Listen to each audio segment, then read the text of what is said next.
Hopefully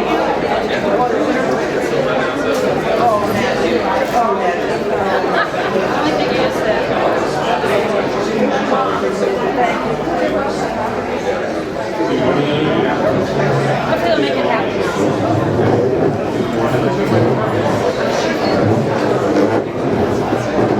We've got all kinds of technology going on here, so just bear with us. Welcome to Mike O'Grady Celebration of Life. My name is Mark Shively, and we'll have the honor of being your MC for the next several minutes as we celebrate the life of Mike O'Grady. The family would like to invite you to sign the memory book.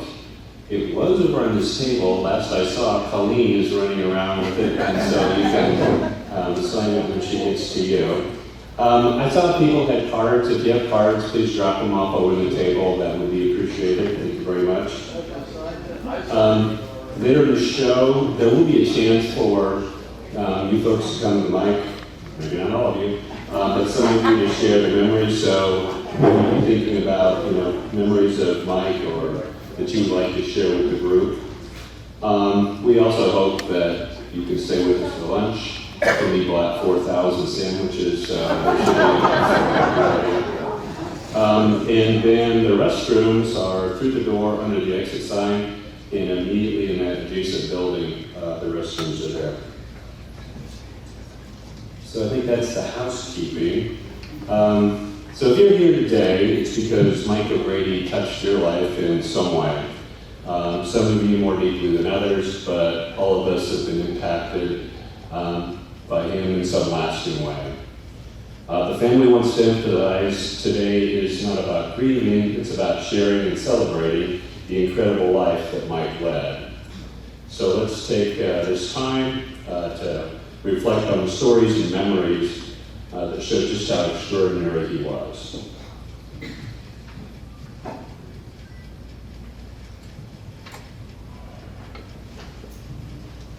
So my wife, Marta, and I, we've had the privilege of knowing Mike and Pat for over 30 years. And while it seems like that's a long time, it's only a small portion of the 92 years that Mike spent with us. Through Mike and Pat's daughter Timmy, her husband John, cameraman, their children, we grow to appreciate the man that Mike was. And while my family shared a lot of wonderful memories with the O'Grady's, I'd like to share one memory that kind of sticks out for me in particular and talks about maybe the kind of guy that Mike was. As many of you know, they spent many summer days at Lake Powell, and I was fortunate enough to be introduced to the beauty of the lake and the O'Grady's traditions up there in the 1990s. Now, one of Mike's favorite pastimes early in the morning during those houseboat vacations was to quietly slip away on a toy boat to fish for striper bass before the rest of the crew woke up. And I remember it like it was yesterday. It was probably 2002 or something. My son Jameson was 10. Mikey was a lot younger. And on that cool morning, Mike Sr. and I spent a lot of time untangling brown and purple bombers from fishing lines while our boys eagerly waited to get their lures back in the water so that they could catch their next striper somewhere near the cliffs next to the Navajo power plant. The excitement in their eyes, the quiet sense of pride that Mike and I shared in that peaceful moment is something I've always cherished. I'm so grateful to have those memories with my dear friend, Mike O'Grady.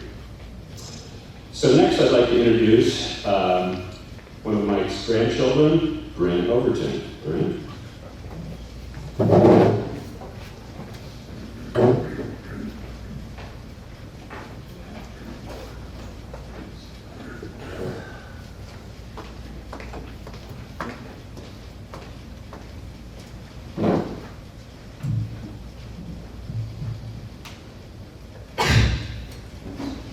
My grandfather was one of the best men that I knew, which is pretty impressive because I've been surrounded by amazing men my whole life.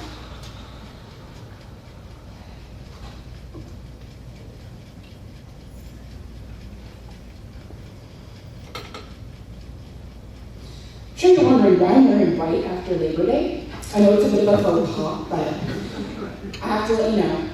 This was actually my grandmother's dress that she hand sewed and wore to one of Mike's lawyer parties. So I figured I'd wear it in remembrance of him being the life of the party. He always had a good story to tell. Never a big fish story for some reason, despite how much he loved fishing. Never had a tall tale there, but he loved the lake. So, in his memory, I have a Lake Powell poem to read. Called Lake Powell Reveries. Atop the hillside, red sand my bed, blazing stars enshroud my head. Houseboat below on lapping sand, Gregory Butte commanding the land. Eyes weary, I fight sleep off for awesome firmament and gender spot of places distant, of adventures near, of family and friends, of love and fear, of Earth's great circle spinning here amongst the starry cosmic sphere. Until thoughts cease and sleep takes hold in wafting breeze and pleasant cold, and dreams supplant what eyes did gaze as kayak and houseboat toppled waves, of Glen Canyon's glory long concealed by multi-year drought, now newly revealed, its soaring, timeless, sheer wall cliffs, canvas for ancient petroglyphs, and sandstone flats where dinosaurs trod, its slot canyons choked with boulder clod, till sunlight rises and full moon sinks, below azure waters etched with pink, and dazzling sunshine casts its sheen, painted red rock aglow and white rock agleam. Bathing Navajo Mountain in morn's new gold, reminding of tales the ancients told. Flaunting coyote tracks, ringing my bed, testament that wilderness is not dead. My rousing mind celebrates all it sees, till swarming gnats end my reveries. And back to the houseboat I retreat, to forever relish Lake Powell memories. Some of my happiest memories from that boat, on that lake. Can I play some?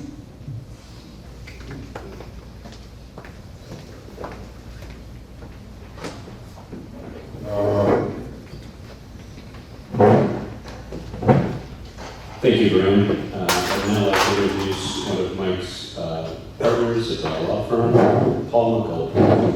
Paul?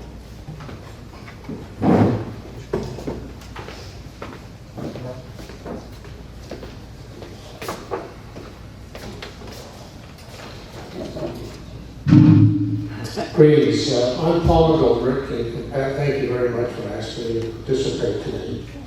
I want to say some words about one of my favorite people, Mike O'Grady. I worked with Mike in Robbins and Green, and then we formed a firm called Grossman, O'Grady and Goldberg. Mike was my friend, my mentor, and law partner. He was a preeminent trial lawyer. He had an impeccable reputation in the Arizona legal community. Mike tried over 100 civil jury trials, which is remarkable since his practice was really limited to 28 years. He packed a lot into a short period of time. He was very comfortable in the courtroom. I tried many cases with him, and he always seemed to get very good results. He was comfortable because he was always prepared, and that was the O'Grady way. Mike was analytical, but he was not professorial. He was very smart, but not at all conceited. He was very proud, but not the least bit arrogant. He was bold and fearless in the courtroom, yet he was humble. Mike had a tremendous sense of humor.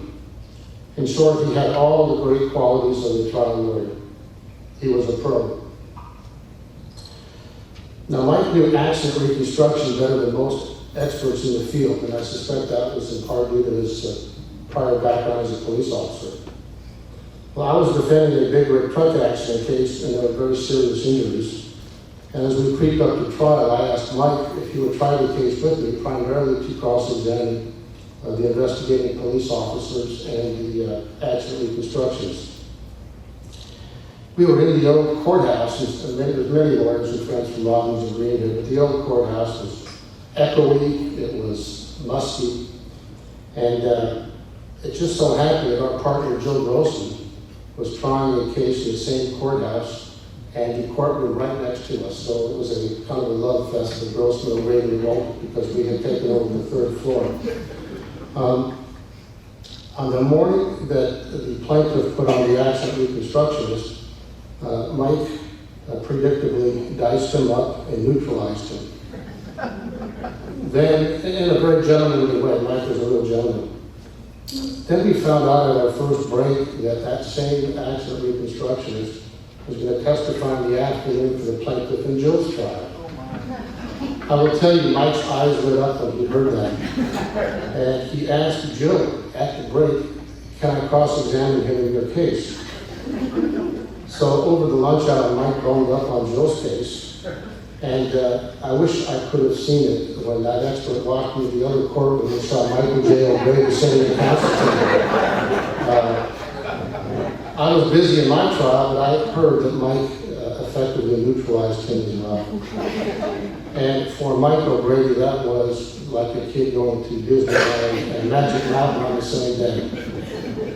And we got defense verdicts in both cases. I had the honor of trying Mike's last case with him, although I didn't realize at that time it was his last trial.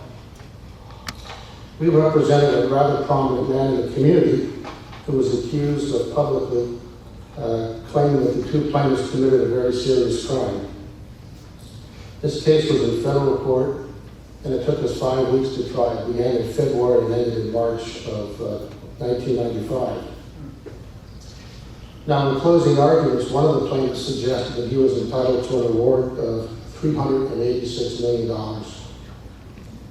The other plaintiff was far more reasonable and suggested an award of $80 million to $160 million. Well, Mike surgically carved up the plaintiff's case in his closing argument and suggested that he did this. He said those men are entitled to nothing. And that's what he did. So after 12 hours of deliberation over 2 days, the jury returned a defense verdict in favor of our client. Needless to say, Mike and I were ecstatic. When walking back to our car, I asked Mike where he wanted to go celebrate. Did you want to go to Durant's or Tom's Tavern? And Mike paused, and he said, I'd just like to go home and see Pat. And that's what he did. He dropped me off at the office and he went home. A few months later, Mike told me he was going to retire. And I was very surprised because he was Mike O'Grady. He was still sharp and still in good health. Mike went out on top, and he was a winner. About 15 years after Mike retired, I was trying a case and got around a particularly sticky evidentiary issue, the opposing expert. At a break, the judge complimented me in front of all the other lawyers. And I told him that's what Mike O'Grady taught me. And the judge just nodded his head and smiled. He got it. Over the years, I have recited the golden rule 100 times. And it's the rule I try to live by as a trial lawyer. As we know, there's one way, the right way, the O'Grady way. Thank you very much.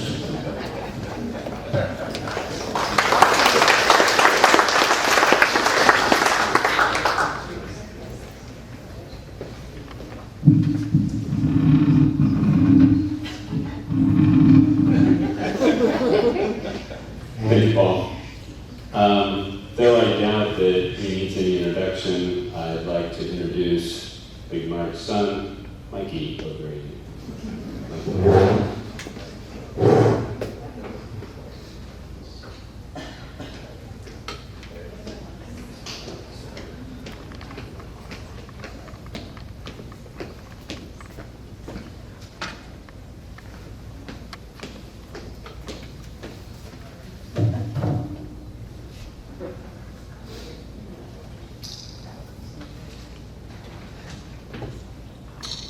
There's, first of all, thanks everyone. Thank you for all for coming. There's a men's group that meets here regularly, and they do things like go to ball games and play cards, that kind of stuff. But they also take turns telling stories to each other about their lives, adventures they've had, and things they've done. And we've heard about my dad's life as an attorney, but before he was an attorney, he was a city of Phoenix cop. And when he gave this story, there's lots of stories here. The day he gave it, I had to work. They did it at 1 o'clock in the afternoon. I couldn't come. So I asked him to save his notes from that talk. And I'd like to share a couple of the stories that he told that day. The first one's about a bank robbery. And I'm going to read it in the first person just like he told it to everybody else. I was working as a detective in 1960, just getting in my unmarked car from a lunch stop at 16th Street in McDowell, when I heard the radio announcing a bank robbery in progress at 20th Street in McDowell, just 4 blocks away. I told the radio operator that would assist and took off. When I got there were already a couple of uniformed cars in the bank parking lot. As I recall, it was a sergeant and 2 other officers. Apparently an employee inside the bank had called it in and was on the phone with the police dispatcher downtown. And the robber was said to be with the bank manager sitting at the manager's desk. Since I was in civilian clothes, it was decided that I should go in and scope out the situation because we didn't keep the uniforms out of sight. We definitely didn't want things to turn into a shooting or any kind of hostage situation. The way the bank is set up is 2 front glass doors leading up a set of 8 to 10 marble steps into the main lobby of the bank. I went in and up the stairs and up the customer desk in the lobby and pretended to be writing a check on one of the pads. I could see what appeared to be the bank manager at his desk with a white male in his 30s sitting across from him. The guy had his hand under a jacket and it was evident he was probably holding a gun. As I recall, he glanced my way as I came in, but obviously soon I was just another customer and paid no further attention. As I said, I didn't want to get involved in a shooting inside the bank. I decided the best way to go was to let the robber get his money, and then as he would start out of the bank, we could get in between the officers outside and myself behind him. But then, as usual, with anything you plan, things start to go south. I saw the officers start to come into the bank, and I could see them from where I was, but they were still out of sight of the robber. I found out later that the officers outside had gotten word from the dispatcher that he had gone into the vault to get the money. They thought the dispatcher meant the robber. Well, actually it was just a teller who had gone into the vault to get the money. Anyway, you spin on things, I decided I had to do something before the robber spotted the uniforms. I pulled my revolver from its holster, held it down by my leg, and just walked over to the manager's desk.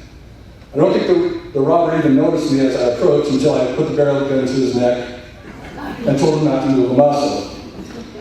I recall the manager rolling back in his chair yelling, "He can't, he has a gun!" And the uniforms by that time had come in, and Robert gave up without much resistance. And I was very, very thankful for that.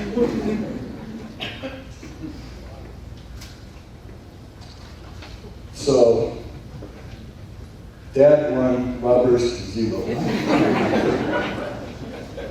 The next one here, next story, involves the President of the United States. And this story begins in 1958, February 23rd to be exact. On that date, President Dwight D. Eisenhower was visiting Phoenix with his wife Mamie.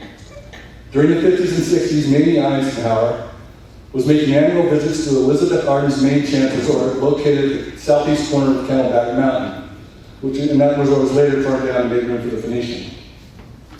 As a part of the president's tradition, local law enforcement was called upon to pool their resources for assisting Secret Service with presidential security.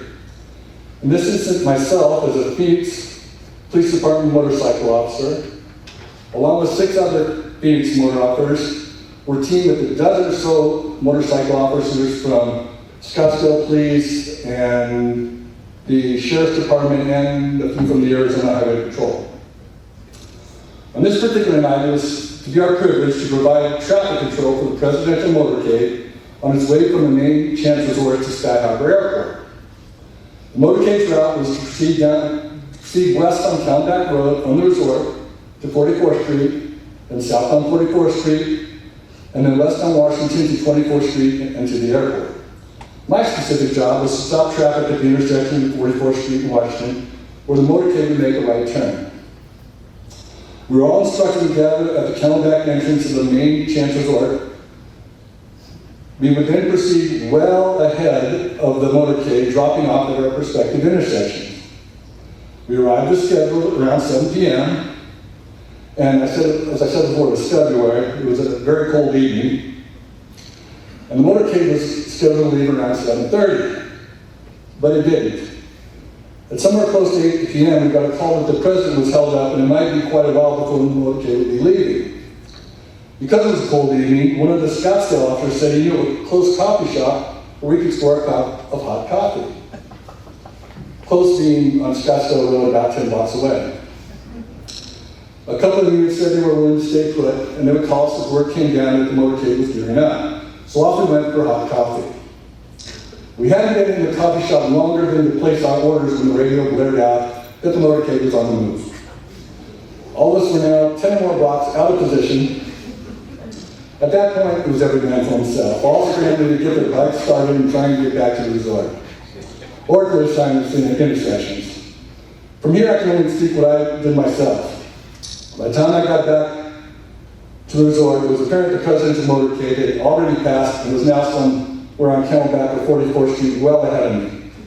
We had been told earlier that the presidential motorcade would be going around 45 miles an hour and would slow for little or nothing. We also had told that the Secret Service would not look kindly on any vehicles passing or trying to pass the motorcade. The way they put it was, not for us to do anything but piss off the Secret Service if they didn't want to get their heads going off. Which leads to my dilemma. Not enough time to go around the motorcade on another street, and make it to my assigned intersection, or to do what I did, which was pull up the collar of my leather jacket up around my face as high as it would go, turn on my red lights, and go very, very fast. I caught up to the motorcade around halfway down 44th Street and went by at a speed close to 100 miles an hour, waiting for the shots from the Secret Service and hoping my speed would possibly make them miss. I was about a block or so ahead of the motorcade when I got to Washington. I skidded to the middle of the intersection, started waving my flashlight on oncoming traffic, and being very grateful the traffic was light. As the motorcade made its right turn onto Washington, I recall innocently smiling and waving as they went by. Later, the guys on my squad discussed the event. Did you make it to your corner? And the answer was no as often as it was yes.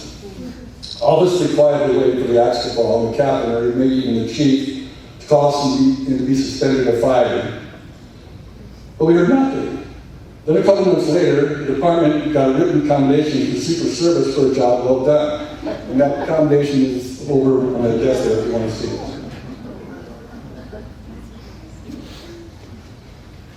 One more, this one's my favorite. I'm going to end up today with a story from my police department days without question had the most profound influence on my life then.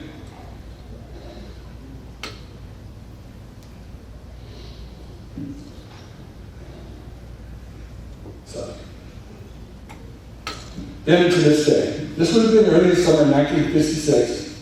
And at that time I was working traffic division as a trained officer. That is, I was training other officers how to investigate motor vehicle accidents. We received a call to investigate an accident at the intersection of 5th Avenue and West Van Buren in downtown Phoenix. One of the cars involved, the one that hadn't run the red light, was driven by an attractive young lady who I learned recently graduated from the U of A. The investigation itself was rather routine, except that I ended up calling the young lady a few days later and asked her out of date, which was not technically allowed.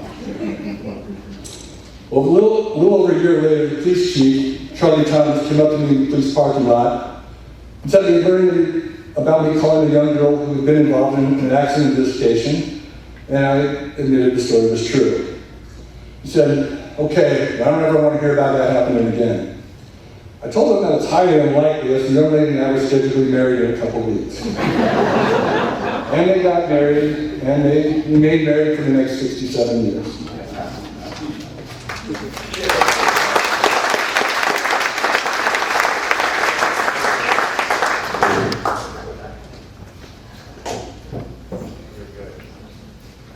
Thank you, Mikey. So it probably seems fair, but at this time, I would like to invite anyone else who has stories to share to come up and share with the group here. So if you've got something, come on up and share.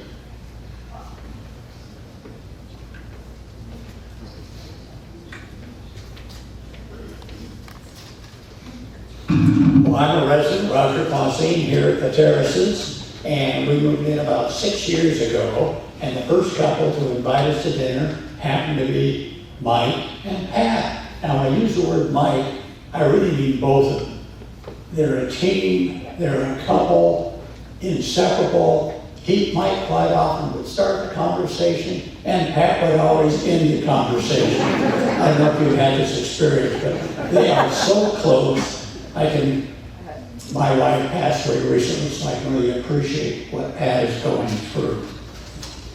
I was going to mention a lid in his law firm as to some of the major cases he took on and some of the other attorneys that we've had at the Terraces. One being Sandra Day O'Connor, who received a lot more attention, but I think Mike fit in that same category, but more focused towards us rather than the rest of the country and the world. But rather than taking, he was also a good investor, just a good person. Whenever he came and spoke or did something, you left with a smile. What else can you ask for from a friend and associate but somebody like Mike O'Grady and Pat O'Grady? Thank you, Rob.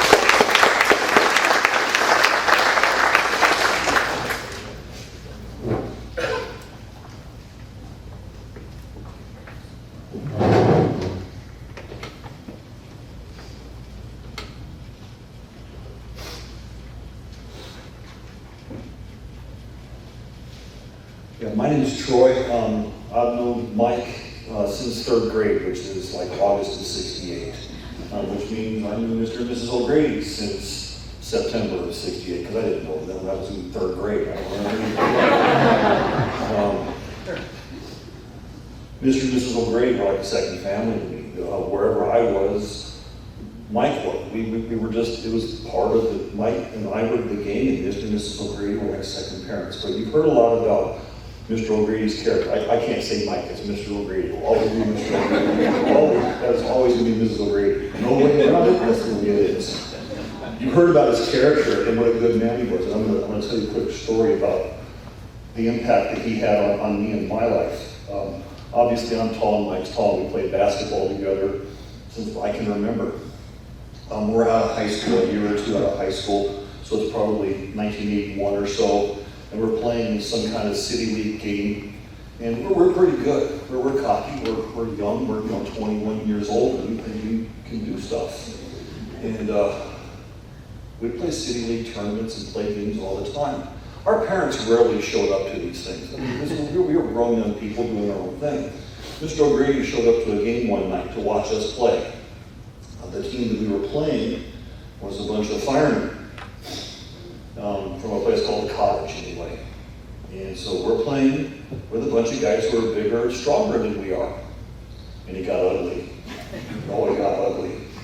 Oh, it got ugly. It got to the point where we couldn't scream enough curse words at each other, and we started fighting on the court. Literally fighting on the court.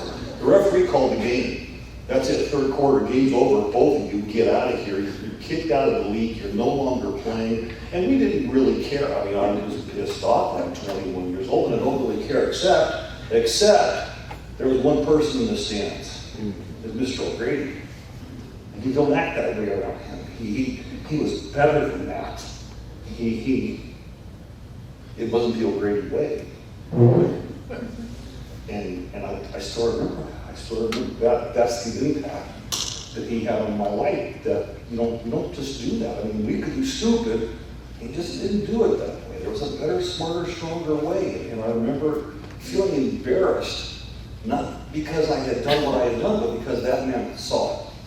And that's the caliber of person that Mr. O'Grady was. And he's going to be missed. He's definitely going to be missed.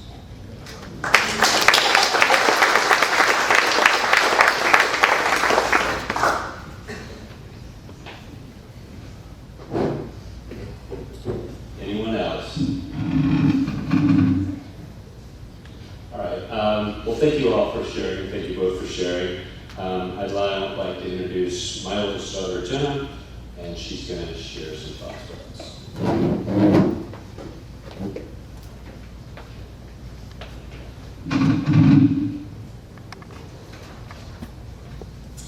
As my dad said, we've known the O'Grady family for as long as I've been alive, and Pat and Papa Mike and Girl Pat have been like grandparents to me, and their family asked me to read an Irish blessing. Those who love don't go away. They walk beside us every day, unseen, unheard, but always near, still loved, still missed, and very dear. Death leaves a heartache no one can heal. Love leaves a memory that no one can steal.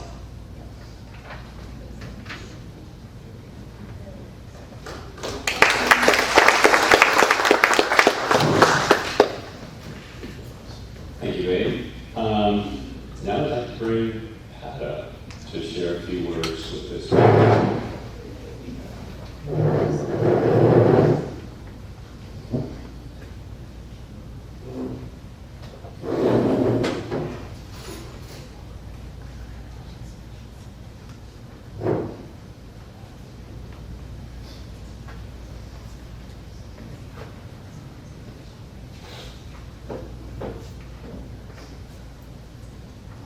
First of all, well, that wasn't planned. First of all, I'm a good lawyer's wife. I am prepared. Okay, let's see if I can get through this, everybody. First, no, I'm going to back up. I'm going to do something before first. The story you heard about President Eisenhower's motivation. As far as I know, you're the first public to ever know about it. Nobody talked about it. Nobody. Our family's always known it. Some close friends have heard it years later. But that never made the rounds. So you have been privileged. First, I just want to say thank you. I never expected to see all these people. And there's so many people here that I hadn't seen in so long who had been very important in our lives. And I just thank you all for coming. And some of them, Jeff and Mary, Mike's niece, came from Oregon. My cousins all came from North Carolina and Ohio. Some of you drove here in the car. But it doesn't make any difference how you got here. Thank you for being here. And then I need to thank a lot of other people. They were down here till midnight last night, setting this room up to get it ready. And John and Mike and Lisa, thank you. That was above and beyond the call of duty. If this was a little different from what you expected for a service, I want you to know that our children talked to their dad in those last days. And this is what Mike wanted. He used to joke that years ago when we had Toy Road, we were supposed to put him on the boat on Lake Powell, set the boat on fire, and shut him out for about 2 years. Well, Toy Boat's gone, so that was out. He said something about a weight, but when I asked him, what's that? And he said, I don't know, it just says whiskey, that's all. But he wanted people to come, to eat, and have a good time. So this is our celebration of his life. And there's one more person I have to thank personally, and she's sitting right there. From the time he passed away, she has taken care of everything. She and her brother have made sure I didn't have to do a single solitary thing. And I have been so lucky. She did all of this by remote control from California. On the phone, arranging flowers, tables, everything. Kimmy, thank you, thank you, thank you. Now, let's. They'll give you some instructions, but I don't know what they are.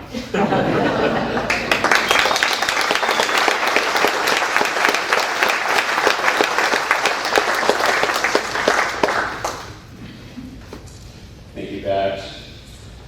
So the family has assembled a slideshow, and I'm certain that many of you here today are going to recall memories of the day that these photographs were taken. So please enjoy that. And while the slideshow is running, we'd also like you to join us for lunch and help continue the celebration. So the lunch is all laid out in the back. It works from the left side of the tables to the right. And so as soon as